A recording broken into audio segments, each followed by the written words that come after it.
Meeting to order, please. Ask everybody to rise for the Pledge of Allegiance. I pledge allegiance to the flag of the United States of America and to the republic for which it stands, one nation under God, indivisible, with liberty and justice for all.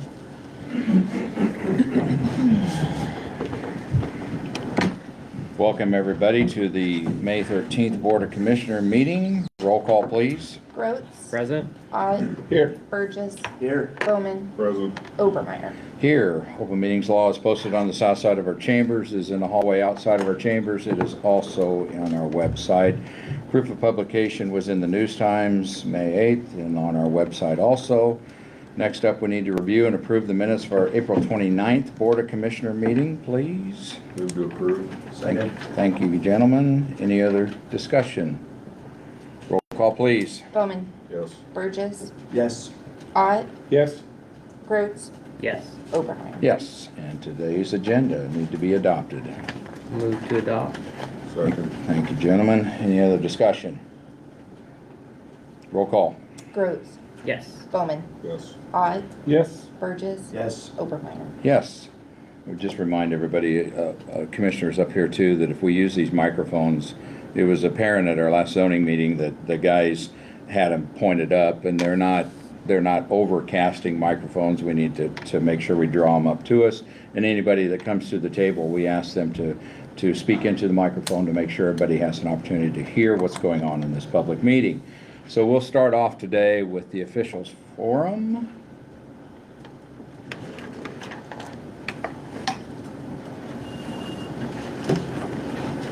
Morning. Good morning, everyone. Thank you. Harvey Kine, York County Highway Superintendent. Road W, that bridge got open last Friday. They opened it up to traffic, so it is done and open. Road 12, they drove the pile on that last week. They poured the concrete about 2:30 last Thursday. We got all of our riprap and dirt underneath on that east abutment to keep the water off of it, so those piles will last a lot longer.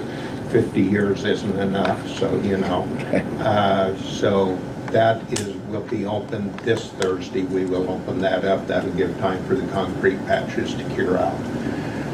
Otherwise, we're still crack sealing the pavements and starting to get started trying to figure out what we are doing with all our roads and making sure what we have to deal with, like for culverts and so on our 1 and 6 to get started on that.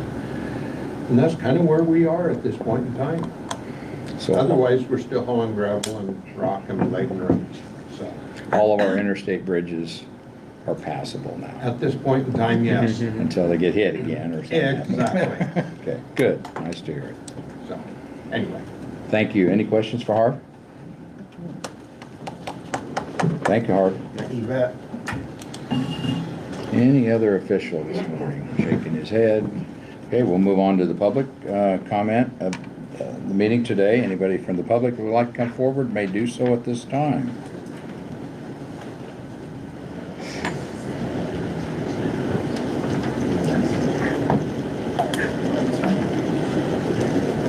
Morning, Jim. Morning. Jim Jackson, 907, Road 2, Fairmont, live in Hayes Township.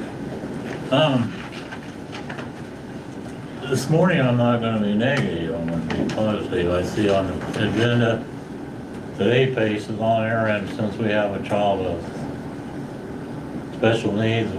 We take part in their services in there. We appreciate that. And the other thing is, though she can't read, her very favorite place to go if we want to bribe her especially is the library. So we appreciate the county's fund for the library. Thank you. Thanks, Jim.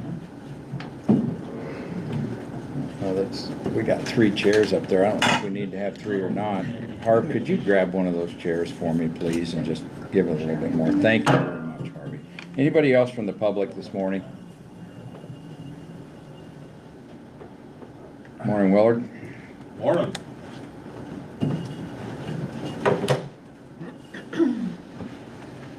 I'll speak into this, but you know I don't need to.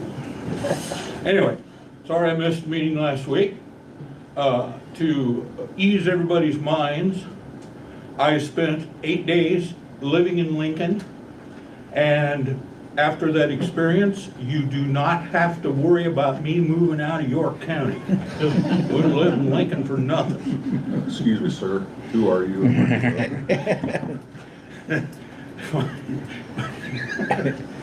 My name is Willard Peterson. I live at 514 Road 13. My address is York. It should be Bradshaw. I asked the Postal Service why it's not. And I'm a proud resident of Bradshaw. Sorry about that. Well, see, I was a week out of practice. But anyway, and so just living in a big city, and what we were doing is watching our sixth grade grandson, but we weren't watching him. I got to take him to school in the morning and get him after school and sit in line with over 1,000 soccer moms waiting to pick kids up. That is not fun. But while I was there, I had all day, so I did some driving around the country, around Lincoln and so forth, thinking about different things, and a lot of the topics that have been brought up on certain issues and so forth, you know, people moving to the country and why they move there and why they don't, and most of what I've heard is that, well, they move there for the beautiful scenery. Well, if you go drive around in the country in Lincoln, it's hard to see, around Lincoln, it's hard to see the scenery because of all the multi-million-dollar properties out there that people move out there for the view. Well, in my opinion, when you're driving around, all you focus on is those properties, and you can't see the view. It's not because they're too thick, it's just that draws your eye. And then I got to thinking about where I live, and where I live, my family's been there since 1886, living on that piece of property that they've had since then.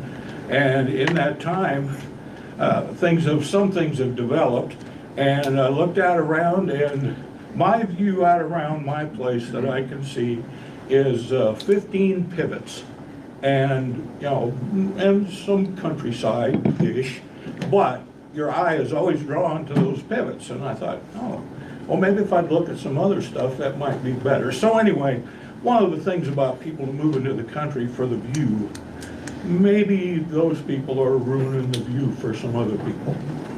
Just a thought. Thank you, Willard. And I'm not moving to Lincoln.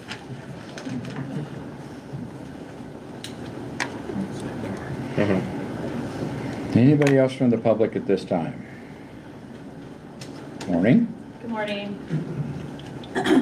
My name is Avery Bloom. I am the director at the York County Community Coalition, so I just wanted to share more about what we do, and I know you guys are going to have a discussion about the general assistance director coming up in the meeting, so I just wanted to talk about maybe putting the bug in your ear about collaborating with YC3. So YC3 does have a full-time central navigator, and that central navigator main job is to work with clients that are struggling with their financial needs. So most of the time we're working with them on basic needs, so rent and utilities, things like that. With that, she's required to meet with clients that come in at least one time. And the goal with that is to maybe work on budgeting with them, or to work on like what actually is causing the issues of their financial crisis. So we work with them, we can help them financially 3 times a year, and then after that, we usually say that we can't help them again, just because we can't just always give a handout, right? One assistance that we don't have is we're not able to help with funeral costs, which I know you guys are able to help with that general assistance. So I did just bring some of my pamphlets and my business cards for you guys to just learn more about YC3, and then as you guys have your discussions, maybe it's just something that we could discuss further about. Maybe YC3 kind of helping house that money and working with clients that will be coming to the general assistance program. So I'll give you guys these. You can just set them up here, Avery, Perfect. if you want. Distribute them after the meeting. Thank you. Yep.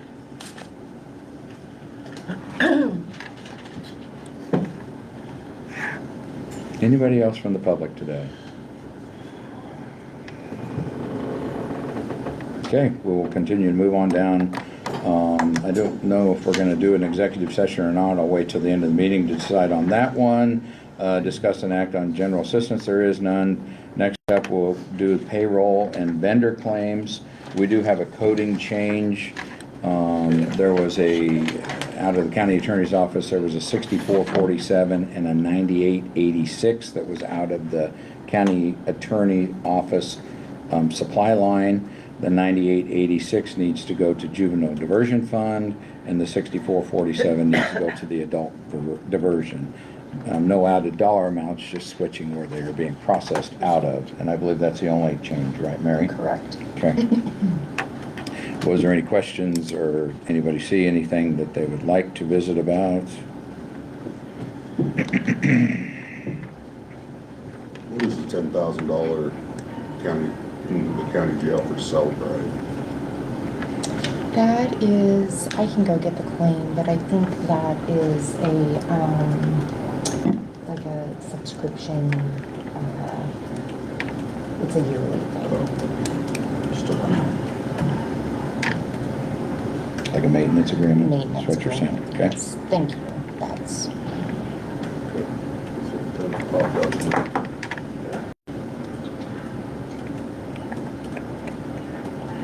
Any other questions, concerns Would you approve payroll and vendor claims with the, with the coding changes? thank you.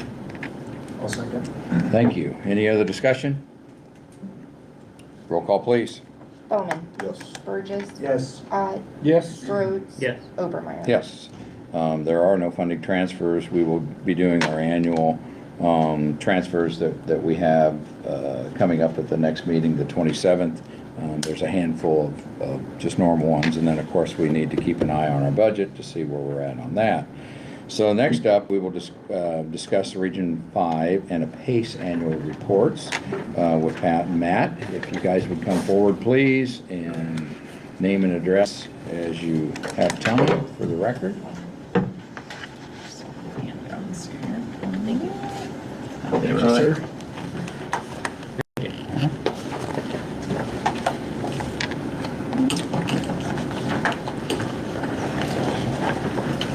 Thank you.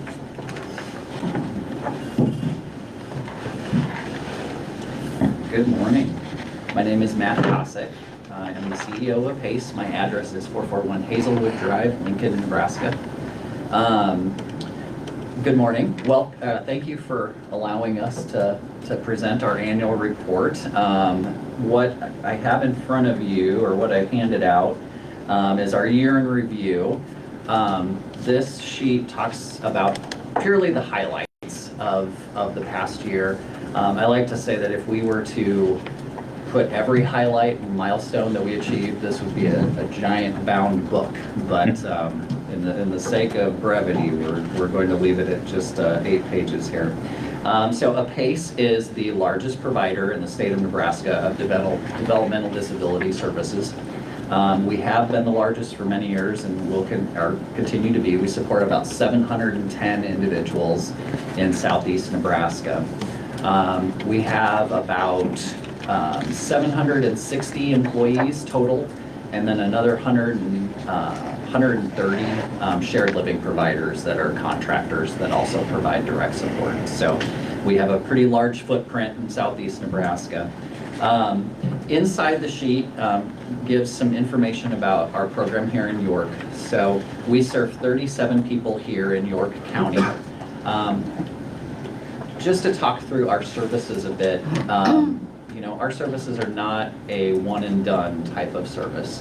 When we're supporting individuals, we are living by their side, however long that ends up being. So we're essentially walking and living with the people we support.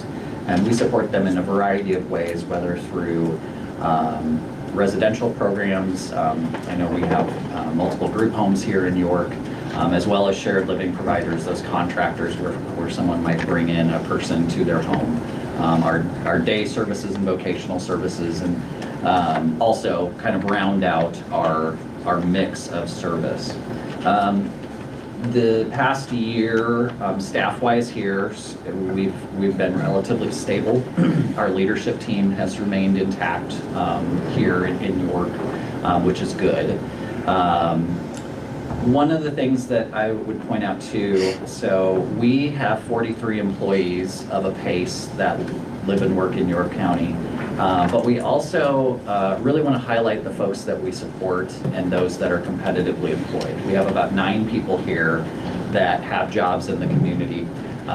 You think about employment, you think about what our jobs mean to us. When I introduce myself, usually one of the first things I go to is my job. I'm Matt, and I am the CEO of APACE.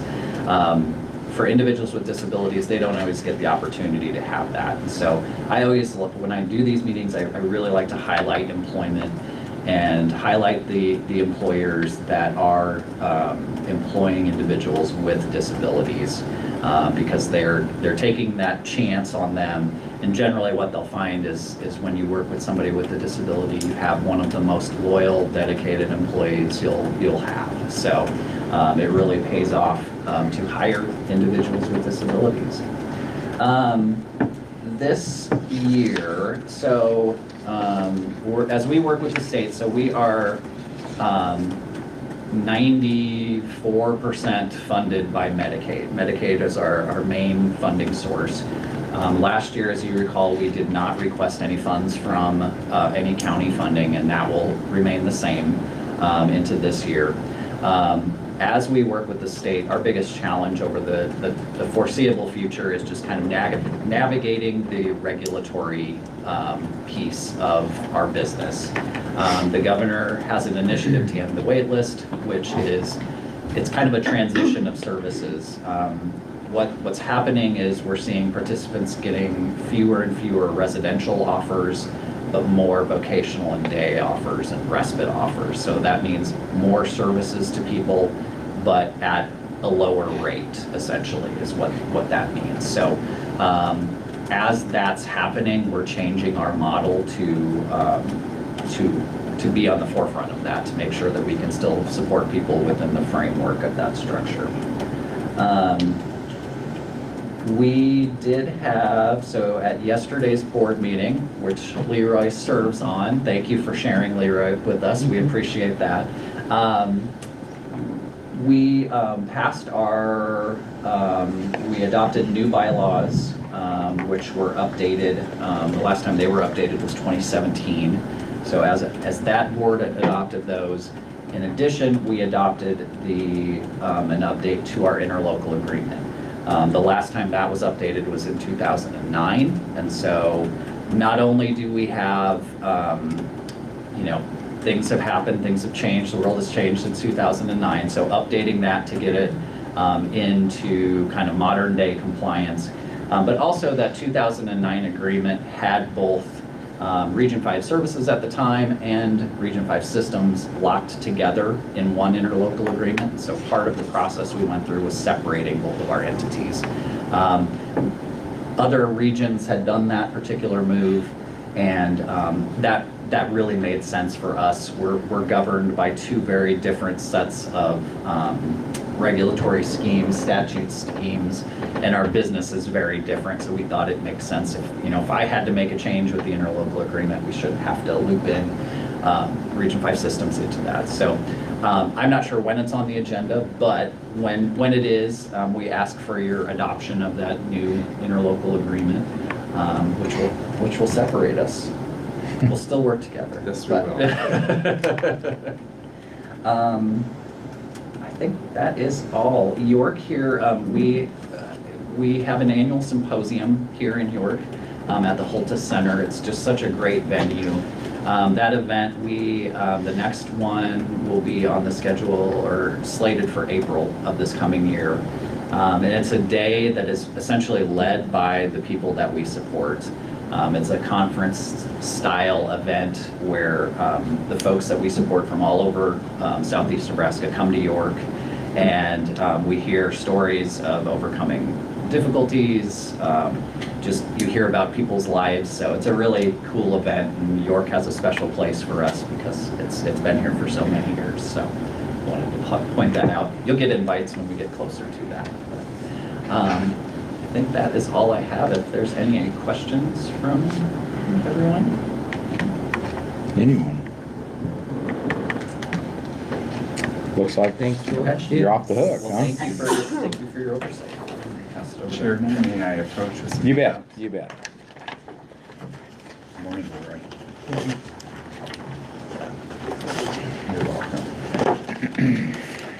Thank you.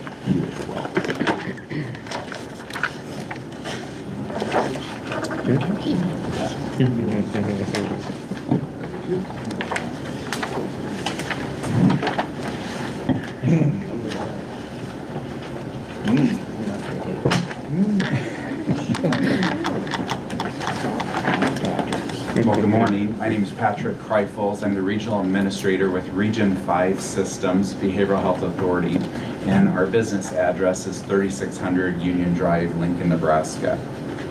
First of all, I want to say thank you to all the commissioners for your time this morning, allowing us to come and speak with you. And a special thanks to Leroy Ott for sitting on our governing board. Leroy also sits on our executive committee, which is extra duties for him, and he sits on our behavioral health advisory committee. We ask a board member to sit on that committee, kind of to be a person who can take information back and forth between the advisory committee and the board. So thank you, Leroy. Appreciate you. A few things I'd like to discuss today include Region 5 Systems, our mission. I want to just read that to you real quick.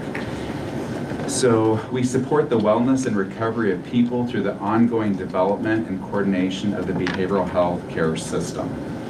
So we envision that people experiencing, affected by, or at risk of mental health or substance use challenges receive care and enhance their personal well-being. Every day I come to work, I think about that mission and that vision, and that helps kind of keep me focused on what it is that we need to do. So in your packet, let's start with just the first handout. It looks like this. This is just a listing of all counties. There are 16 counties within our region. There are 6 regions across the state of Nebraska, and our county spans 9,308 square miles. You can see the population from 2020 on there, and column A is the fiscal year 24-25 county match. So that's the current year that we're in. It ends in June here and winding down. And then column B is the requested county match. There is a decrease in that request of 8% from A to B. Statutorily, all the counties are required to match the behavioral health services that the state of Nebraska contributes. And then there's some additional requests that we ask for from each county, and you can see that in column E, and that required a motion, and I believe you all have responded with that. And thank you for that contribution. We have been able to decrease that match, that additional match, by 38% with some efficiencies that we've employed within the organization. Like Matt said, the interlocal agreement was approved by the board yesterday. There are separate interlocal agreements. Kim Michael in our office, she's our corporate compliance officer. She will be emailing that out to the county clerks and to Leroy for a motion from the full board and approval. If you'll just sign one for APACE, one for Region 5 Systems, and return that back to us. Those emails will be coming out today from her, since we just had the board meeting yesterday. So a few other things I wanted to talk about in here. This short document right here is some of the crisis services that we fund, and you can see for York County, some of the crisis response for mental health or substance use that was activated 29 times in fiscal year 23-24. 18 times there was individuals that were placed on emergency protective custody in that fiscal year. And then the navigation service for occurrences. So the difference between crisis response, there's a crisis happening, and people will come out to that if asked by the local community, individuals, law enforcement. The navigator service is more of, we've had a touch point maybe with someone, the crisis teams or law enforcement or a community member, and we want to engage that person, see if we can get them involved in services. You've also accessed professional partner services, rental assistance for individuals, and all of Region's services there's a financial eligibility. So the people we serve are 0 income or very low income. They also have to meet financial or citizenship. and to be eligible for funding for our services. So it's that public safety net, if you will. Someone's not on Medicaid, they kind of fall out of that. Then the next sheet there is a list of all the services. So I like to say that we're better together than we are separate.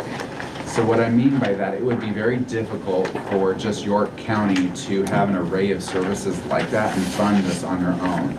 With all the counties contributing, and Lancaster County is the largest contributor of 67% of our budget, we are able to kind of pull off this array of services. And you can see through York, there was 384 encounters, could be the same person, that engaged in a variety of different services throughout our service array, the whole continuum. The next sheet in there is just really kind of a picture for you of all the 16 counties, what the population is, what the percentage of the population is, and what that poverty rate is. The poverty rate's important because of that zero financial eligibility. Then the next sheet looks like this right here. This is just a sheet to kind of show the interrelationship. I've spent a lot of time this last year. I met with candidates and senators on 19 occasions, and we'll continue to do that during the down session after the legislative session's over. You can see the different commissioners from each of the counties, the Behavioral Health Advisory Committee from each county, and then also the senators that represent our territory. So this is a local input. This is our opportunity to give input back through Leroy, through the Public Health District, or any individuals that sit on the Behavioral Health Advisory Committee on directing the behavioral health services within our system. And then this next sheet in here is what I use when I meet with senators. So we explained to them the region's been here since 1974, just over 50 years. And we talk a little bit about what are the legislation that has happened in the past to create us. We talk about unique services, try to explain to the senators the funding model that funds all the regions in the behavioral health services. And then I will say in that timeline at the bottom there has been a reduction of $37 million over all those fiscal years in behavioral health funding. And I say that at a time where in Region 2, over the weekend, there was a tragic event that occurred that I know that hit the news press, where an individual has attempted suicide 5 times and then also took the life of himself and his family over the weekend. So that was a psychosis kind of break in reality that he was having that occurred in that event. So if you think about the funding decrease and the needs in our system, I just want to point that out, folks. And that's the conversation that I have with the senators as well. The back is a complementary payer system, so this is what Medicaid pays for and what the regions pay for. When I was sitting at the Appropriations Committee last year and Senator Clements said, well, isn't Medicaid paying for that? Medicaid doesn't pay for everything in our system. It's this complementary system, and it's helpful to kind of all of us to understand that. The last thing in your packet is our annual report. I'm not, for the sake of time, I'm not going to read this, I'm not going to go over this, but you can refer, at night when you're in bed and you're trying to fall asleep, but you can't, pull this out, take a look at it. It's the whole system and the coordination components that we really focus on. Just a few other things. I am going to send, I'm having folks back at the office run some numbers to make sure it's accurate. But I will send a return on your investment for York County. So for every dollar, research tells us, for every dollar that you contribute to mental health services, you will save $3 just when we assess employment. Okay, so recovery works. People want to work, like Matt said, and the developmental disability side. It feels good to folks. It feels good to me to be able to get up every day and work. If you take in the offset of people going to the emergency room and healthcare, for every dollar that you save in behavioral health, or you spend in behavioral health, you will save $5. $5. I just want that to resonate with the board here a little bit. Decrease in match, we talked about that. The interlocal agreement, we are looking at expanding 368 bed days for emergency protective custody. Leroy came out, and Gary, we had a meeting with law enforcement. So for York, Polk and Thayer and Fillmore counties. We're going to contract with Mary Lanning instead of using this single point of entry, which will increase bed access days. And for Butler and Saunders on the north, we're contracting with Fremont Hospital. So anyone that's placed on EPC, Emergency Protective Custody, so mentally ill and dangerous, will go to those hospitals. That starts July 1 if we can reach agreement, which we're close to reaching an agreement. The Youth Voluntary Crisis Center and the Adult Voluntary Crisis Center, those are in Lincoln, those are up and operational, and that is to try to divert so law enforcement can offer individuals to go to those facilities rather than placing them on EPC as if the person is willing to. And we're also bringing up first episode psychosis. And the last thing is Senator Quick introduced LB 454, which is going to remove the public bidding requirement for the public bidding process for us to contract out services. And it also allows us to use some of the documentary stamp tax funds for housing for individuals with substance use, not just mental health. That got out of committee. All the committee members voted pro for that. It was on general file at the legislature on Friday morning, and that got 35 votes by senators to move that forward. And so it's moved to select file for the last round, and I'm hopeful that we'll have movement of that. Any questions for me? On the EPC, you touched on it a little bit. My question was, when I see the number of 579 total for the Southeast, how much is, you're saying you're expanding it, but at the current, before the expansion, how much is available for those? So we currently have 16 beds at the Lancaster County Mental Health Crisis Center. And Lancaster County dedicates about $1 million to that. Region 5 dedicates another $1 million to that. And then Medicaid or commercial insurances pays for the other third, the last million, if you will. So if I take 16 times 365 bed days in a year, that would give you your bed days that would be available on any given time. We are moving in this direction because we had a sequential intercept mapping process that told us that is a gap or a need within our system as we need more bed days. So as you can imagine, it's difficult to, not everyone wants to contract with us to serve this population, right? I mean, it is difficult. Although we have Mary Lanning and Fremont Hospital willing to do that with us. And Brian LGH in Lincoln does do some overflow for us. So this is a change for our system. The single point of entry has always been in that Lancaster County for all 16 counties. So redirecting this just expands the number of bed days. Lancaster County was full, I think it was 68 days last year.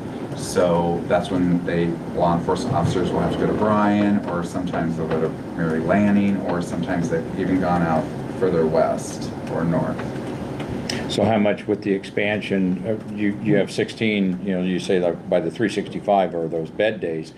By expanding to Mary Lanning and Fremont, how much is that? Is it doubling? It adds an additional 368 days. Let me just do the math here real quick, if you don't mind. So if I take 16 beds times 365 days, we have 5,840 bed day options, right? I mean, that's what we have available in the system on any given day. But on one day, it's 16 beds, right? So then if I add another 368 bed days, that's 6,208 bed days that we're adding to the system. It's a strategy. Hopefully it works, because I know at times, obviously that's been an issue. It is. And I appreciate the fact you guys are looking to solve that issue. It's a strategy. It's a pilot is what we're calling it for this first year to see if it works for everyone. And we've met with law enforcement, county attorneys, public defenders, initially had meetings with the hospitals. The hospital came out here to York when we had our meeting. Leroy was there, Commissioner Dean from Thayer was there. I can't remember Dean's last name. And then Jerry Westring from Polk County Commissioner was there. Okay. I can tell you that the meeting here was, he asked me after meeting, did we get done what we need to get done? I said, yes, the most important thing you did was you put our York County sheriffs in the room with Mary Lanning Hospital people that were gonna handle it there. So they could ask their questions back and forth, because that's eventually what it turned into. Because that was very important for those guys that would be transferring people to know exactly what to expect. And what these two have had to do over the last 2 years is just crazy, because they just keep cutting and cutting and cutting funding. And now that Jim got up and spoke for a pace, I don't have my secret weapon anymore to tell him how they're doing, and they better keep up the good work. Now he knows who you are. So, before I wouldn't tell him who he was, but to be able to do what they do with less and less and less money, it's pretty amazing. Any other questions for either gentleman while they're here? We will look forward to the interlocal coming.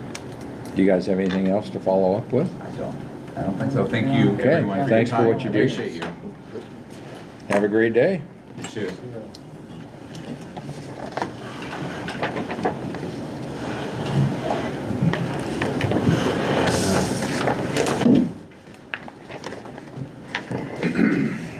Okay, moving down the agenda. Next up, we'll discuss an act on weed superintendent due to the resignation in that position. Andy, Daniel, Andy, you will So, speak to it. Yeah, just looking to add some continuity, I guess is what you'd say, to that position. We talked to Harv. I think that position best reports up through Harv for day-to-day activities, adds another body for snow type events, just makes a lot more sense reporting to Harv on a day-to-day.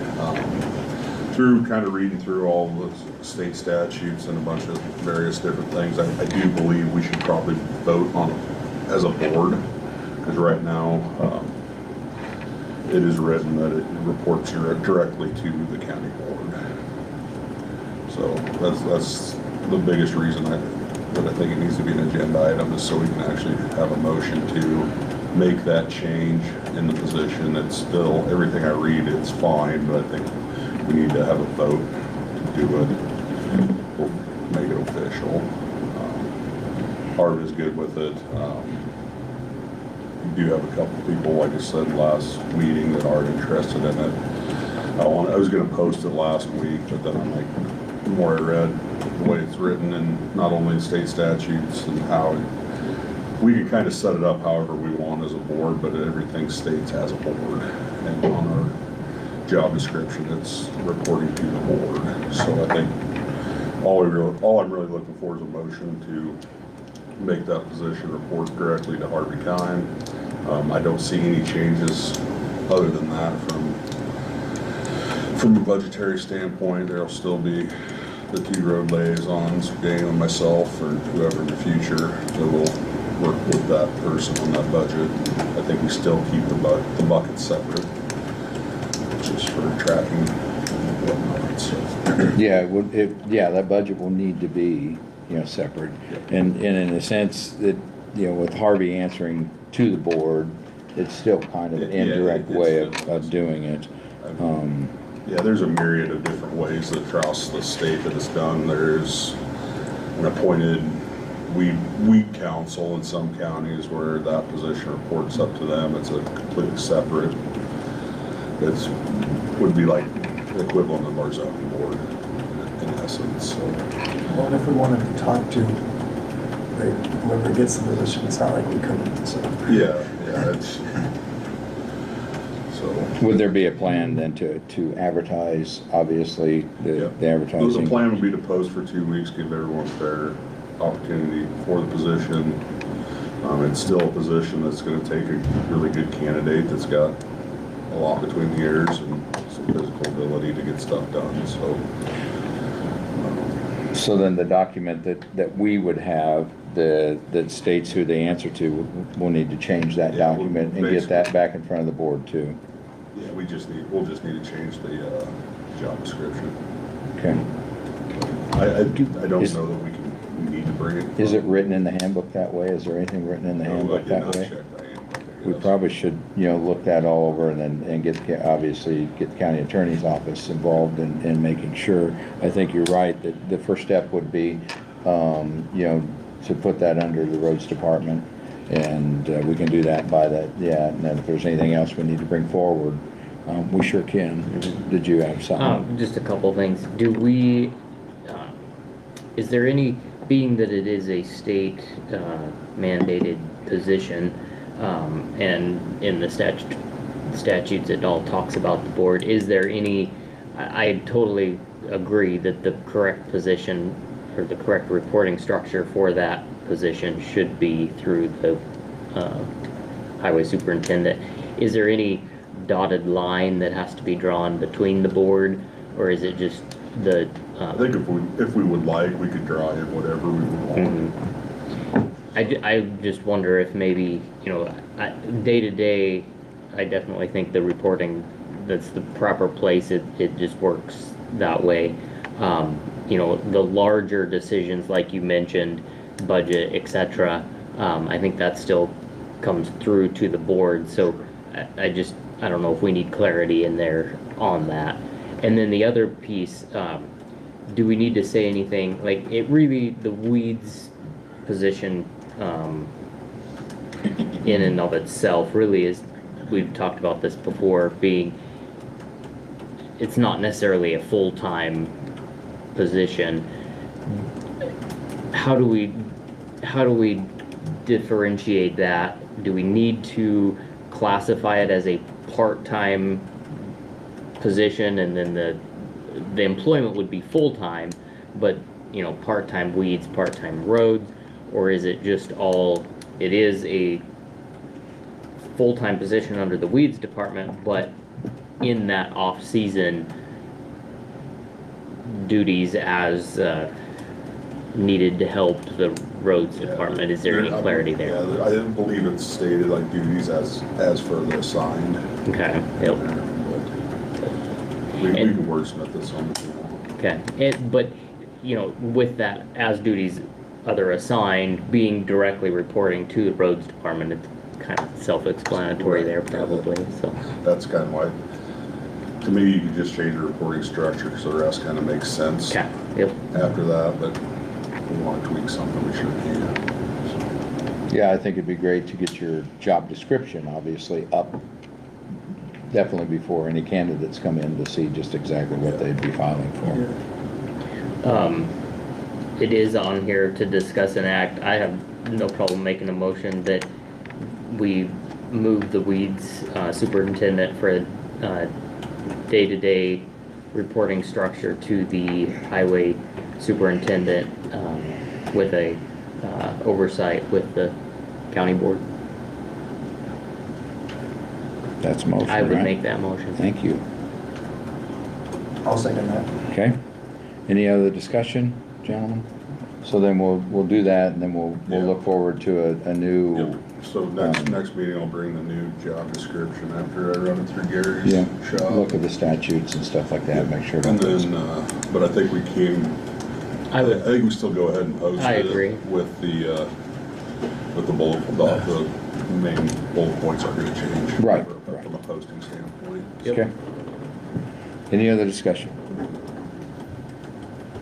Roll call, please. Groves, Yes. Burgess, Yes. Bowman, Yes. Odd, Yes. Obermeyer. Yes. Okay, then next up, discuss and act on General Assistance Director. Little history on this. General Assistance has been, it bounced around maybe a little bit. It started out, I guess, years ago in the Public Defender's Office. And then it was moved into the Clerk of the District Court's office, where it has been ever since.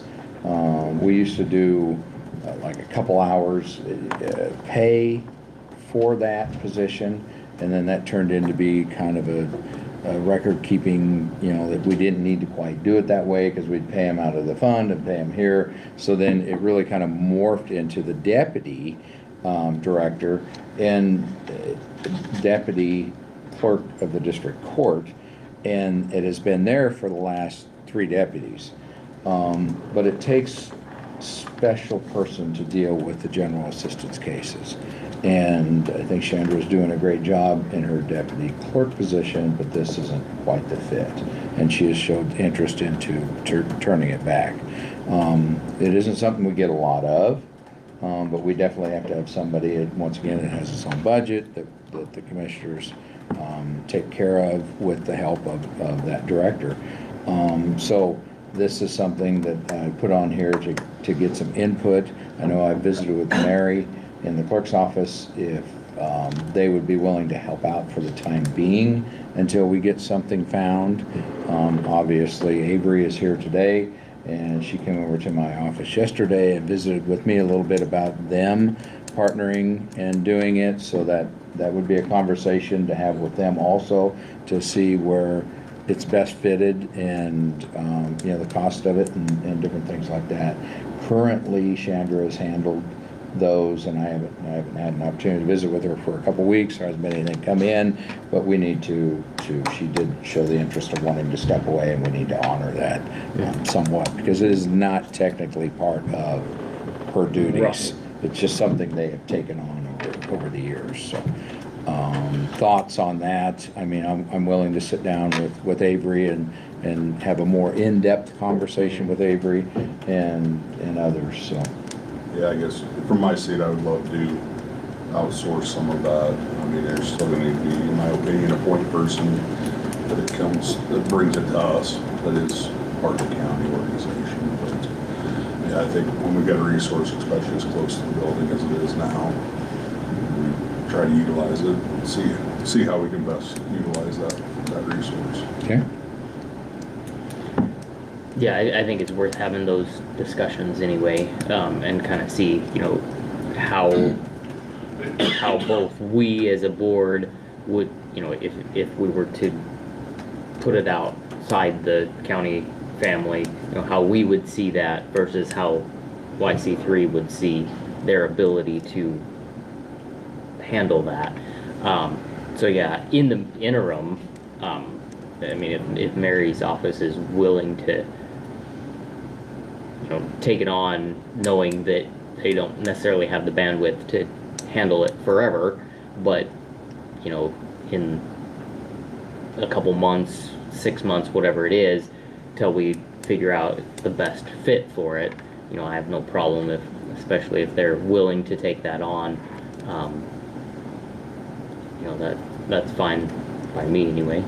I will let her speak for herself. I know that she, If nobody else can, we will take it on, but temporarily until, we're busy as well. Right, exactly, yep. So, yeah, temporarily we will until we can find a fit.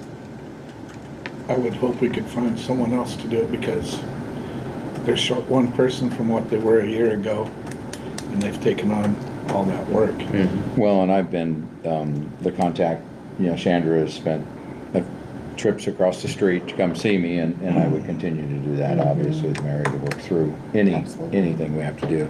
A couple of them are just self-explanatory. They just happen, and we take care of it. It's when we get into the rents and stuff like that, they get a little bit more confusing, but we haven't had a lot of those, so if that's okay, then Yeah. I would entertain a motion to temporarily, the clerk's office temporarily take over while discussions go on, to try to find the permanent fit Right. for it. I'll second that. You want to make it a motion? I'll make a motion Okay, thank you. temporarily. I'll second. All right, thank you, gentlemen. Any other discussion? Okay, roll call, please, Mary. Ott, Yes. Bowman, Yes. Burgess. Yes. Rhodes, Yes. Overmeyer. Yes. Okay, and I'll visit with everybody pertaining. I'm sure me and Avery will have an opportunity to talk. We're not too far apart in that we will have more discussions upon this. Okay, committee reports. We're down to the end. Gary, did we need an executive session? There was some talk about it. Okay, so we're down to the committee reports, and Joe, how about you, man? Didn't have Blue Valley or Send, but we did have our budget workshop here at the Horvath Center. So that was pretty interesting day, you could say, in some parts, maybe a little bit more boring in other parts. But there's a lot to learn, so, yeah. It's interesting because, you know, they're trying to make solutions for every county, so half the time it's like not really an answer to a question because they say every county handles it differently, but just basically I guess for me, it's mostly just sort of getting an idea of the timeline of the budget and what the responsibilities of the board are compared to the different offices, so that's kind of my takeaway. Okay. So then I have a question for you, because this is a question I field all the time. How is Joe doing? So you've got almost your first semester done, Yeah. or is it done? Oh, I've got a Calculus 3 final tonight, and then a couple more tests, but those ones I have a good enough grade where final doesn't affect it. So. Calculus 3. Yeah, it sounds fun, doesn't it? But then I'm done. So then how did the first semester go? Well, pretty good. Good. Some weeks are busier than others. County board weeks tend to be pretty busy. Maybe get a little bit less sleep on those weeks, but then the off weeks I get, you know, I feel like I have so much time to do my schoolwork on those ones, but it's been working out so far. Only had one professor that was making an issue with going to the budget workshop and whatever else. Everyone else seems like, you know, they're fine with working with me. Because I'm willing to put in extra effort for stuff. It's just not the greatest communication going on with that one apparently, so. And if not everybody had seen it, there was a Pure Nebraska came out and did a bit on Joe, and then it almost looks like I cobbed onto it because they come over to my shop and asked me that very question, and then she stuck around my shop for an hour and a half and did a bit on our shop, so it worked out okay in that respect. So There you go. it's out there if you want to see it, Joe's deal. So is that everything, Joe? Yep. Okay, Andy? Actually been fairly busy the last 2 weeks. Last Monday, gave kind of a board update for the Henderson Chamber of Commerce group. That was a good meeting there. Attended my second Historical Association board meeting. We are in the process of going through the collection, reorganizing, getting rid of stuff that doesn't make sense. Cataloging, all the cataloging is hand done and way behind due to it being a volunteer type organization. Then also looking for a new space to move the collection into, as at the same time trying to work through the budget scenarios. So Tristan Perry's on that board. I believe he's a secretary, he's the treasurer on that. I'm on the board. Totally new board. We do have a committee that is a transition committee. They'll teach us how to handle some of this stuff, what's important. Another new board member on that is Jared Pack. He is a professor at the University of Nebraska, ton of museum experience. So we've got some very professional people now on the board to make sure our history is preserved and put forward the right way. So excited about how that's going. Work with Gary some on a situation in my part of the world with a little bit of a fire going. So I think we're heading to finally turn the corner on that issue, heading the right direction there. I feel like I'm missing something though. Attended the budget workshop. That really filled in a bunch of the gaps for me, not being able to go to that last year, starting the week after those all happened. So good session there. Yeah, I think that's it. Okay. You think? You must have come up with something. Leroy? Went to, as the two gentlemen told you yesterday, their meetings for the month and it usually lasts till about 2 in the afternoon, 2:30. By the time I'm done, I'm there from 8 in the morning till 2:30 in the afternoon. So it's a long day, but in York there's the old 7-Eleven. They have people come all day. Their office building is the old Brogan Law Office. And I dropped in on both of those places, and they were more than welcoming. They were in the administrative building. They were working on their goals for next year. So they were more than happy to have me sit down and listen to what they were doing. So I sat with them for about a half hour, just visiting with the people over at the I'll call it the old 7-Eleven, because that's what it was. Those people are happy to be there. The people that are working, what they talked about is those people that do those jobs, they love doing those jobs. And by gosh, they better, because those are important people. So, and what they've done with budgets and involving the legislature to realize this stuff's out there and they need to keep funding it for mental health it seems to be getting more and more of a situation every day, clear from our youth up to, our oldest members of our community. It's just it's a very, very needed thing, I guess I would say. And those two gentlemen work endlessly, tirelessly. I know that Patrick shows up at 6:30 in the morning because I've called him and he's in the office, and he usually goes home at 7, 8 o'clock at night.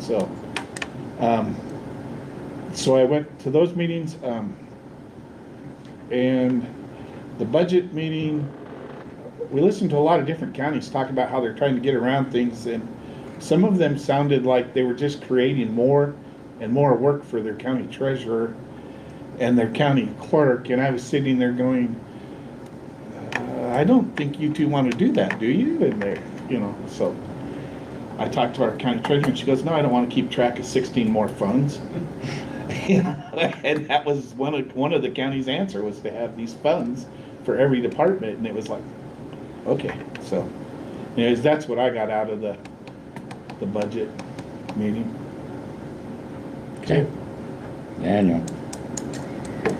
So, common trend is NACO budget meeting. But yeah, it was good discussion. As with every budget, this year will be interesting. There was some discussion regarding inheritance tax and how that could change our budget should the bills that pass, or bills that are in legislature pass. So there might be some rethinking there that will have to take place. The way we tackle the budget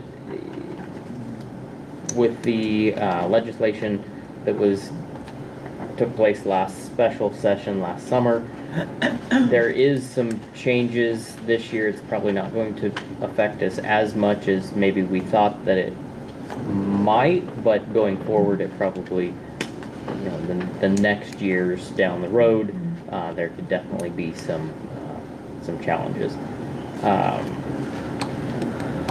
Other than that, I think we've touched mostly on that. The YCDC Exec Board will meet tomorrow at noon, and that covers what I had. Well, I had some road issue meetings, so we've got some more again this afternoon with some different challenges out there, but mostly we've got those all taken care of. So.